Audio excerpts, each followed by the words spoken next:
16 February 1955ला ज्याने आकाशवाणीसाठी पहिली श्रुतिका लिहिली आणि त्यानंतर मागच्या 40-45 वर्षांच्या कालावधीमध्ये त्यांची जवळजवळ 87 पुस्तकं प्रकाशित झाली. यामध्ये 32 नाटकं, 21 कथासंग्रह, 3 कादंबऱ्या, 10-12 बालनाट्य. ते रत्नाकर मतकरी आज इथे आलेले आहेत. मतकरी, नमस्कार. नमस्कार. मला वाटतं आज जे रंगकर्मी आहेत किंवा आजचा जो प्रेक्षक आहे यांना तुमची नाटकं जी माहिती आहेत ही गेल्या 7-8 वर्षामधली व्यावसायिक रंगभूमीवरती आलेली नाटकं माहिती आहेत. हो. पण एक बालनाट्य कलाकार, एक बालनाट्य लेखक, एक दिग्दर्शक म्हणून तुमची ओळख या पिढीला जरा कमी आहे.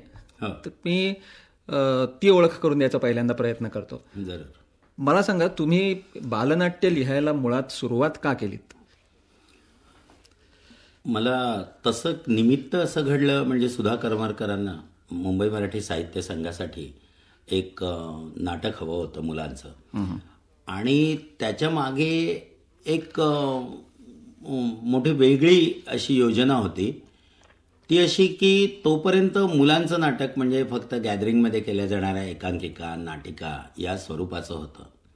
मुलांसाठी पूर्ण आकाराचं, फुल फ्लेज ज्याला आपण म्हणू, असं मोठ्यांचं नाटक जसं असतं तसं व्यवस्थित 3 अंकी नाटक, त्याच्यासाठी नेपथ्य, रंगभूषा, वेशभूषा इत्यादी सगळं मोठ्यांच्या नाटका इतक्या गांभीर्याने केलेलं, आणि त्याच्यात मोठ्या वयाचे कलावंत, असं सगळं घेऊन एक गंभीर प्रयत्न मुलांच्या नाटकाच्या दृष्टीने व्हावा अशी साहित्य संघाची त्यावेळी योजना होती. आणि त्यासाठी सुधा करमरकर मला भेटल्या. त्याआधी माझ्या आकाशवाणीवर श्रुतिका होत होत्या, त्यात सुधानी काही कामं वगैरे केलेली होती आणि ती नव्या लेखकाच्या शोधात होती. त्यामुळे तिने माझ्याकडून मधुमंजिरी लिहून घेतलं. पण हे जरी निमित्त झालं तरी, म्हणजे हा योगायोगाचा भाग, की मला मुलांच्या नाटकाविषयी किंवा मुलांच्या कथांविषयी इतकं स्वारस्य होतं की याआधी पूर्वीची जी सगळी वॉल्ट डिस्ने प्रोडक्शन्स मुलांच्या कथांवरची होती ती मी पाहिलेली होती. एवढंच नाही तर मी नोकरीला लागल्यापासून दर महिन्याला माझ्या पगारातून एक 50 रुपये बाजूला काढून मुलांसाठी पुस्तकं विकत घेऊन एक त्याचा संग्रह केला होता. अच्छा. त्यावेळेच्या डिलक्स एडिशन, फेरी टेल्सच्या वगैरे. आता हे तिला माहीत नव्हतं, पण योगायोगानेच तिची गाठ अशा माणसाशी पडली होती की ज्याला बालनाट्यामध्ये मुळात स्वारस्य आहे. परंतु तिथून सुरुवात झाली. आणि बालनाट्याची व्याख्या नेमकी तुम्ही कशी काय कराल? म्हणजे कसं आहे की बऱ्याच वेळेला गोंधळ असा होतो की बालनाट्य म्हणजे मुलांनी मुलांसाठी केलेलं नाटक. अगदी चांगला प्रश्न विचारलात तुम्ही, कारण हा गैरसमज आहेच. माझ्या दृष्टीने हे दोन्ही प्रकार खरं म्हणजे अस्तित्वात आहेत, की मुलांनी केलेलं नाटक आणि मुलांसाठी केलेलं नाटक. अर्थात त्या दोन्हीचे हेतू मात्र वेगवेगळे आहेत, उद्दिष्ट वेगवेगळी आहेत. म्हणजे कसं की मुलांनी केलेलं जे नाटक असतं त्याच्यामध्ये त्यांचं एक ट्रेनिंग होतं की अभिनय कसा करावा, नाटकाचा विचार कसा करावा, हे मुलांनी ज्यात काम केले असतं, जे बहुधा शिक्षक बसवून देतात आणि शिक्षक त्यांना त्याच्यामध्ये मार्गदर्शन करतात.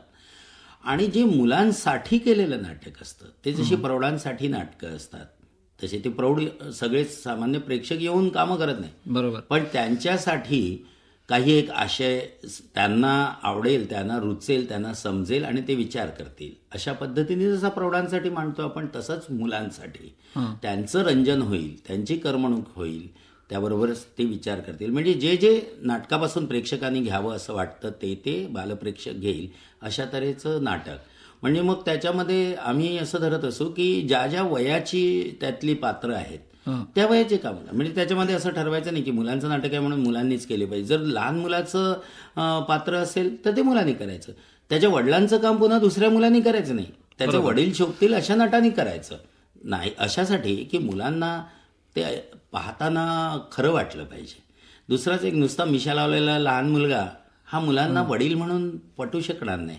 त्यामुळे मुलांना पटू शकेल असं जर पात्र ते दिसायचं तर ते काम मोठ्यांनी केलं पाहिजे, हे त्याच्यामागचं तर्कशास्त्र होतं. नाही, हे बालनाट्य करताना मुलांची करमणूक झाली पाहिजे त्याच्यामधून, असं तुम्ही म्हणालात. पण बालनाट्याचा उद्देश हा केवळ मुलांची करमणूकच व्हावी असा आहे का या माध्यमातून मुलांपर्यंत दुसरं काही पोचवण्याचा प्रयत्न करायला पाहिजे? निश्चितच म्हणजे हे प्रौढांच्या नाटकांनाही लागू पडतं की त्याच्यामधून रंजन व्हावं ही तर अपेक्षा असतेच. येणारा प्रत्येक प्रेक्षक व्याख्यानाला न जाता नाटकाला येतो म्हणजेच नाटकाकडून काही वेगळ्या प्रकारची करमणूक त्याची अपेक्षा असते मिळेल अशी, त्यामुळे येतो. परंतु त्याबरोबरच आपण त्याला विचार देतो, त्याबरोबरच आपण त्याची एक अभिरुची तयार करतो. हेच मुलांच्या बाबतीतही खरं आहे. मुलांच्या नाटकामध्ये भरपूर विनोद असावा लागतो, भरपूर घटना घडाव्या लागतात, मुलांना सतत त्याच्यामध्ये गुंतवून ठेवावं लागतं, त्यांना कंटाळा येणार नाही. कारण मुलं त्यांच्या प्रतिक्रिया अत्यंत सडेतोडपणे देतात. त्यांना जर कंटाळा आला तर ते एकमेकांशी बोलायला लागतात, गडबड करायला लागतात, उठून चालायला लागतात. तर तसं होऊ नये म्हणून त्यांना पहिल्यापासून शेवटपर्यंत गुंतवून ठेवणारं असं मुलांच्या नाटकात तर लागतंच आणि करमणूक लागते. परंतु त्याबरोबर त्यांना काहीतरी त्यांचं व्यक्तिमत्व संपन्न होईल, त्यांच्यामध्ये काही एक विचाराची शक्ती निर्माण होईल. ह्यासाठी त्यांच्यासमोर काही एक तुम्हाला प्रश्न ठेवावा लागतो, म्हणजे काय चांगलं काय वाईट याचा त्यांना निवाडा करता येईल अशा रीतीने नाटकाची मांडणी लागते. आता बघा त्याच्यामध्येही फरक असा पडलेला आहे की जेव्हा आम्ही पूर्वी नाटकं करत होतो तेव्हा आम्ही मुलांमधून चांगले सुजाण सुबुद्ध नागरिक तयार व्हावेत या दृष्टीने मुलांची अभिरुची ज्यामुळे संपन्न होईल, त्यांना रंग अभिनय या सगळ्याच्या हालचाली किंवा आवाज या सगळ्याचं ज्याच्यातून अप्रत्यक्षपणे चांगलं काय ते पाहता येईल अशा रीतीने त्याची एक आदर्श रचना करत असू. परंतु त्याच्यामध्ये एखाद्या विशिष्ट विषयाविषयी नाही, परंतु सर्वसाधारणपणे चांगलं काय आणि वाईट काय, गुड अँड इव्हिल याची आम्ही कल्पना त्यांच्यासमोर ठेवत असू. किंवा सत्य सांगणं हे का चांगलं, म्हणजे केवळ पूर्वीपासून सत्य चांगलं असं म्हणतात म्हणून तुम्ही केवळ बाबा सांगतात म्हणून ऐकावं असं नाही, परंतु ते सत्य सांगण्यानी किंवा सत्याची जाणीव करून घेतल्याने तुम्हाला काय फायदा आहे, एक व्यवहाराच्या पातळीवर कॉमन सेन्सच्या पातळीवर, की खोटं बोलून तुम्ही अधिकाधिक अडचणीत याल त्यापेक्षा सत्य सांगणं हे तुम्हाला केव्हाही सोपं आहे. अशा रीतीने आम्ही त्याच्यामध्ये एक नैतिक धडे, परंतु ते प्रचारकी पद्धतीने न सांगता त्या कथानकातून त्या संवादातून येईल असं करत असू. आणि नैतिक धडे म्हणजे त्यांच्या व्यवहाराशी संबंधित नैतिक धडे, केवळ पूर्वीपासून ज्या नैतिक मूल्य जी आहेत त्याचे ढोबळ पुनरुच्चार असं न ठरवता आम्ही त्यांना हे योग्य आहे असं सांगत असू. परंतु आता मला वाटतं इतक्या वर्षांनंतर आता समाज जसा जसा बदलत गेलाय तसतसे काही प्रश्न अधिकाधिक ऐरणीवर आलेले आहेत. म्हणजे गेल्या 25-30 वर्षामध्ये केवळ चांगल्या वाईटाची ओळख न होता किंवा सत्य असत्याची ओळख नव्हता, म्हणजे ही तर आहेतच, ही शाश्वत तत्व आहे. या शाश्वत तत्वाबरोबरच काही जे आजचे प्रश्न आहेत त्याची मुलांना ओळख व्हावी असं आम्हाला वाटायला लागलंय.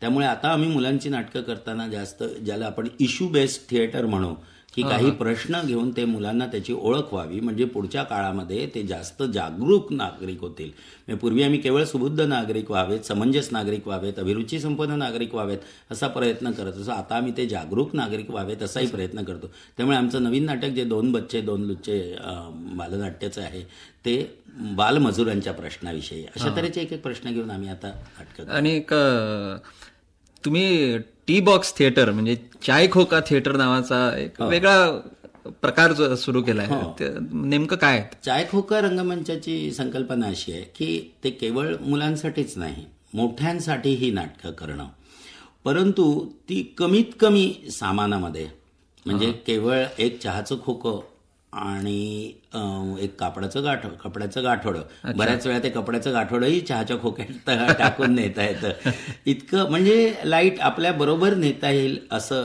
थिएटर. आणि ते घेऊन जाऊन आम्ही तडक लोकांपर्यंत पोहोचून त्यांना नाट्यप्रयोग करून दाखवू, म्हणजे मुलांचे किंवा मोठ्यांचे. आता माझं लोककथा 78 नाटक आहे जे प्रौढांसाठी आहे, परंतु जे केवळ 2 चहाचे खोकी, आणखीन थोडं कपडे, याच्यावरती कपड्याचं गाठोडं आणि घासलेटचा डबा वगैरे, की जे आम्ही म्युझिकल इन्स्ट्रुमेंट म्हणून पण वापरतो, तर एवढ्या सामग्रीनिशी नाटक करता आलं पाहिजे. हे तसंच मुलांचं नाटक आता आम्ही 2 बच्चे 2 लुच्चे ते सुद्धा एक चहाचा खोका घेऊन जाऊन करतो. आणि मग तो चहाचा खोका निरनिराळ्या पद्धतीने वापरला जातो, म्हणजे तो कधी लिहायचं डेस्क, कधी बसायचं बाकडं, कधी मोटरसायकल सुद्धा, अशा रीतीने सर्व रीतीने वापरलं जातं रंगमंचावर. आणि दुसरं त्याचं म्हणजे केवळ कमी सामान हा तर त्याचा व्यवहारी हेतू झाला, परंतु त्याच्या पाठीमागे आणखीन मोठा हेतू असा आहे की नाटक हे केवळ मोठ्या रंगमंचावरच म्हणजे नाट्यगृहामध्येच होऊ शकतं किंवा ते मोठे साधनसामुग्री त्याला लागते किंवा वेशभूषा देखावे वगैरे ह्याच्याबद्दलचं एक ज्याला जडजंबाल म्हणावं असं आपण उभं करण्याची गरज असते असं नाही. तर नाटक हे आतूनच येतं, त्या विषयामधून येतं, त्याच्या संवादामधून येतं, त्यातल्या पात्रयोजनेमधून येतं. म्हणजे ही जी नाटकाची अधिक महत्त्वाची अंग आहेत त्याच्या शोभिवंत करण्याच्या पेक्षा सुद्धा त्याच्यातल्या आशयाच्या मधून जी अंग येणारी आहेत ती अधिक महत्त्वाची अंग आहेत. हेही आम्ही त्यातून अप्रत्यक्षपणे प्रेक्षकांना पोहोचवतो की या बाकीच्या गोष्टींकडे न बघता तुम्ही नाटकाचा विषय बघा, नाटकाचा आशय बघा, नाटकाची मांडणी बघा, नाटकाचे संवाद बघा, नाटकातला अभिनय बघा, नाटकाचं दिग्दर्शन बघा. या सगळ्या अधिक महत्त्वाच्या गोष्टी आम्ही बाकी त्याच्या सगळ्या ज्या फ्रिल्स झालरी आपण म्हणतो त्या काढून टाकून लोकांपर्यंत पोचवण्याचा प्रयत्न करतो. आता हा चहाचा खोकाच का, तर चहाचा खोका हा एका परीने आपल्याकडच्या सामान्यातल्या सामान्य किंवा गरीब वर्गाला ज्याचा अनेक उपयोग करून घेण्यासारखी गोष्ट असते अशी ती गोष्ट आहे. म्हणजे प्रायोगिक नाटकासाठी आम्ही प्रायोगिक नाटक जर अगदी दिमागदार रीतीने एका एलाइट ऑडियन्स समोर अशा सुखवस्तू प्रेक्षकासमोर मांडत असताना आम्ही खोकी वापरत नसू, त्याचे ठोकळे वापरत असू, तर ते ठोकळे एका बाजूनी म्हणजे गुळगुळीत सुंदर एक नेपथ्यामधलं काहीतरी एक सफिस्टिकेटेड असे ते असत, खोक्यासारखे रासवट नाही. परंतु त्याच्यामध्ये अशी एक त्याच्या मागची भूमिका असे की या नाटकासाठी आवश्यक म्हणून हे ठोकळे तयार केलेले आहेत. प्रथम ते तिथे नव्हते.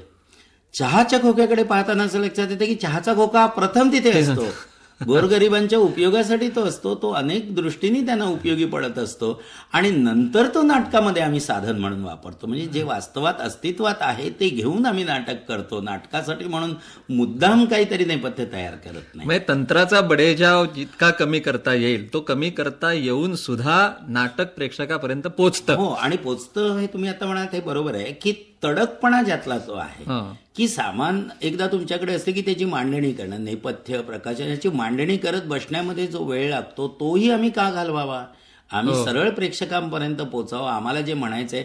आणि त्यात एक प्रकारचा प्रामाणिकपणा आहे आणि हा प्रामाणिकपणा मी मुलांच्या नाटकामध्ये पूर्वी सुद्धा एकापर्यंत उपयोगात आणला. आमचं निम्माशिम्मा राक्षसे पहिलेच आमचं जे पूर्ण नाटक होतं 61-62 साली केलेलं, तिथे आम्ही प्रत्यक्ष मोकळ्या रंगमंचावर नाटक सुरू करत असू आणि स्टेज मॅनेजर येऊन सांगत असे की आम्ही आता नाटक करायचं खरं, परंतु आमच्याकडे काहीच सामग्री नाही आणि इथे नदीचा सीन आहे, त्याच्यामध्ये अब्दुल्ला नदीवर मासे मारायला बसणार आहे, परंतु आमच्याकडे नदीच नाही. मग हा प्रश्न केवळ मॅनेजरचा न राहता प्रेक्षकांचाही होत असे. मुलं विचार करायला लागत असे, नदीशिवाय नाटक कसं होऊ शकणार. मग आम्ही जेव्हा निळा पडदा, निळा कापडाचा तुकडा आणून त्यांच्या समोर धरत असू तेव्हा मुलांच्या टाळ्या आहेत, त्यांना लक्षात येत असे की अरे हा प्रश्न अशा रीतीने आपण सोडवू शकतो. म्हणजे ते विचारात त्यांना या विचारामध्ये आम्ही सामील करून घेत असतो. मग त्याचा नायक म्हणायचा की ठीक आहे निळा पडदा आहे पण आता इथे मासे नाहीत, तुम्ही मासे कसं मारणार. तर मग व्यवस्थापक येऊन त्याच्यावरती छोटे छोटे मासे लावत असे. म्हणजे मुलांना आम्ही या प्रोसेसमध्ये सामील करून घेतो. म्हणजे आज जो चहा खोका रंगमंचाचा तडकपणा आणि प्रामाणिकपणा आहे की कुठल्याही सामानाशिवाय आम्ही आमचं नाटक मनात आमच्या नाटक आलेलं तुमच्यापर्यंत प्रत्यक्षपणे साक्षात तडक डायरेक्टली घेऊन आलो आहोत, हेच आम्ही पूर्वीही सांगत असू वेगवेगळ्या. म्हणजे आमच्या अप्रोचमध्ये तसा बदल झालेला नाही. आणि मला वाटतं तुमचा हा अप्रोच नाही म्हटलं तरी थोडासा तुम्ही आता व्यावसायिक रंगभूमीवर तुमची जी नाटकं आली त्याच्यामध्ये सूत्रधाराच्या रूपानं जाणवतच असतो की सूत्रधार हे पात्र तुमच्या मतकरींच्या नाटकामध्ये जितकं प्रेक्षकांशी डायरेक्ट संवाद साधतं आणि संबंध नाटक ते खेळवत ठेवतं. मग तो अरण्यक मधला प्रतिहारी असेल किंवा प्रेम कहाणी मधला ते लोक येतात ते असतील, तर हेही तेच काम करतं.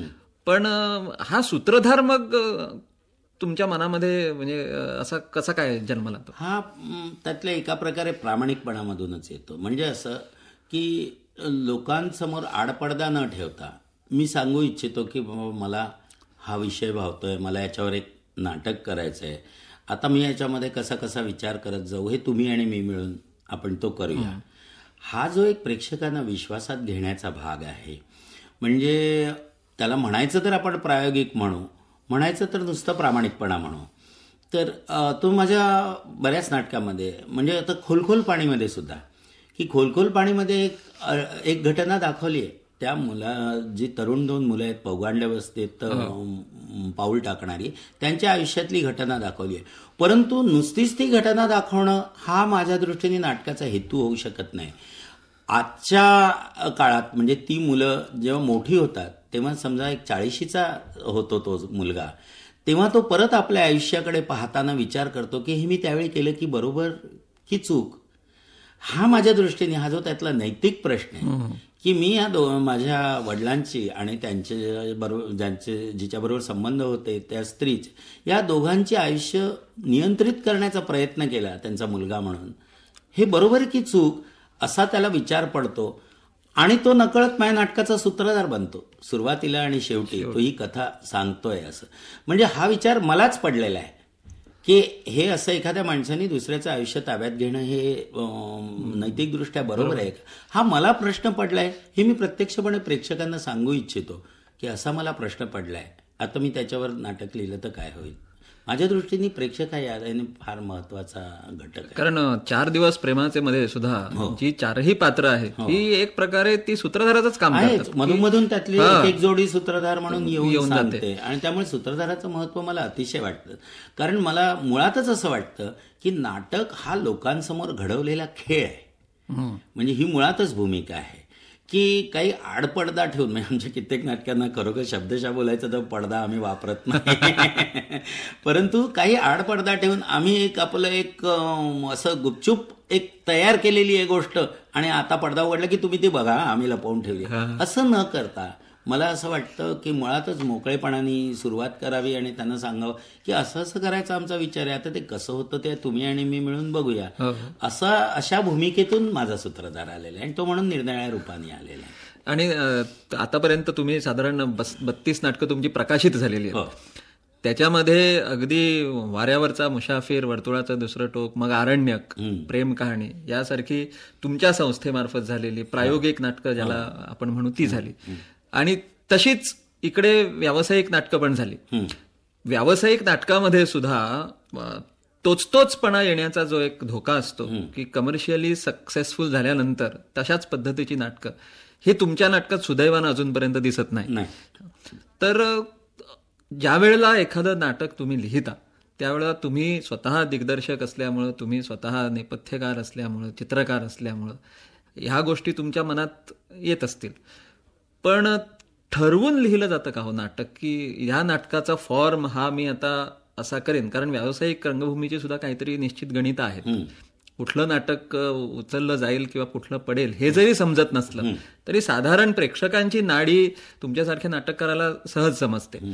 तर मग एक विषय सुचला तर या विषयाला मी या खेपेला हा फॉर्म वापरीन असं काय ठरवून होत असतं तर फार बरं झालं असतं.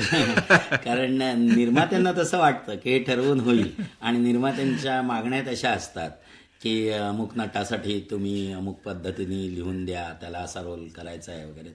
पण ते नाही निदान माझ्याकडून तरी होत नाही. ज्यांच्याकडून होत असेल त्यांचं कौतुक करायला हवं, परंतु माझ्याकडून होत नाही. मला असं वाटतं की जेव्हा एखादा आशय डोक्यात येतो तेव्हा तो स्वतःचा फॉर्म घेऊन येतो आणि कित्येक वेळा आशय दिसतो आणि त्याच्या पाठीमागचा फॉर्म दिसत नाही.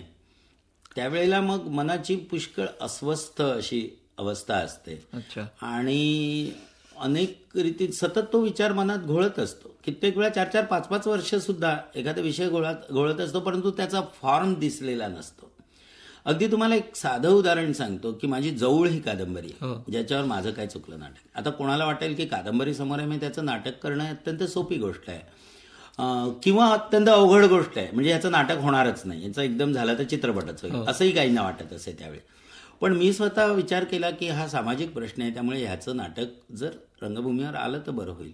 पण मी जेव्हा विचार करायला लागलो तेव्हा मला त्याचा फॉर्म चटकन सुचला नाही. कारण कादंबरीमध्ये त्या तरुण जोडप्याचं एक विश्व होतं, त्यांच्या आईचं आणि एकूण कुटुंबाचं एक विश्व होतं. शिवाय त्या सगळ्या मंडळींचा प्रत्येकाचा व्यक्तिगत विचार होता.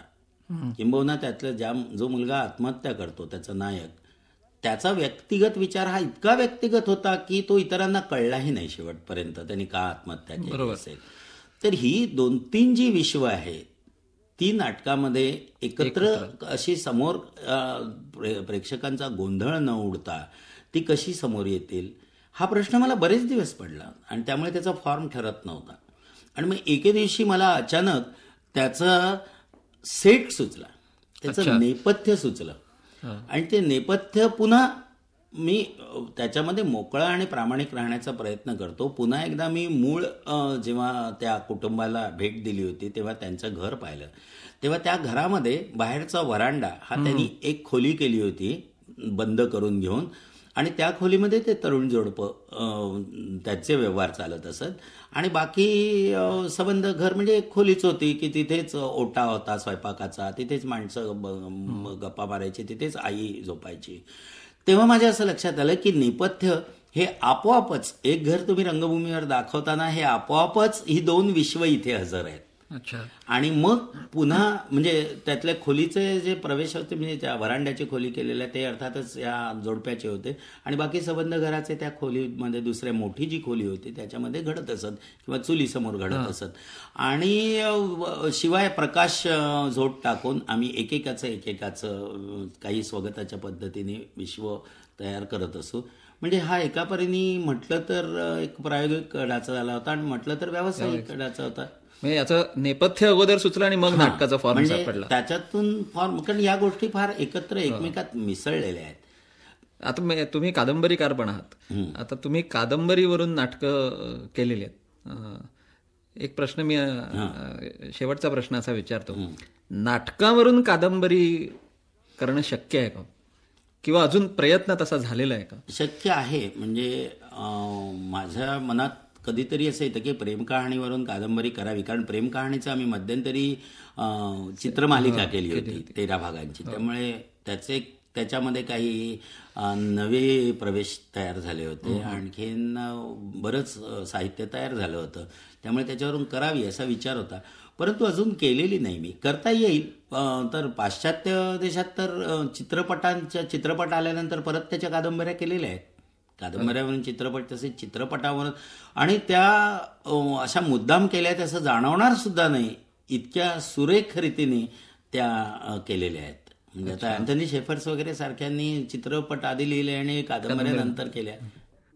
मतकरी, तुम्ही बऱ्याच गूढकथा पण लिहिल्यात.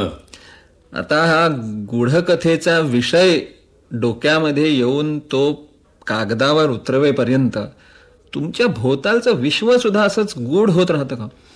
ते व्हायला हवं. म्हणजे मला त्याची गरज असते. जेव्हा एखादी मला गूढकथा, दिवाळी अंकासाठी जर कधी आमंत्रण आलं तर मी एखादी गूढकथा लिहिणं हे स्वीकारत नाही. कारण असं आहे की एका कथेसाठी काय किंवा 5 कथांसाठी काय, मला एक आधी महिनाभर आधी ते लिहिण्याच्या आधी डोक्यात एक त्याचं वातावरण तयार करावं लागतं. आणि ते वातावरण म्हणजे एरवीचे आपले विषय, एरवीचे काही गंभीर सामाजिक समस्या, ह्या सगळ्या शक्यतो काढून टाकून मन मोकळं करावं लागतं या वातावरणासाठी. केवळ गुढासाठीच नाही, मुलांचं नाटक लिहितानाही करावं लागतं की मुलांच्या बालसाहित्याच्या मुलांच्या दृष्टीने विचार करायला लागण्यासाठी तुम्हाला मन मोकळं करावं लागतं. तसंच गूढ दृष्टीने विचार करायला सुद्धा मन मोकळं करावं लागतं.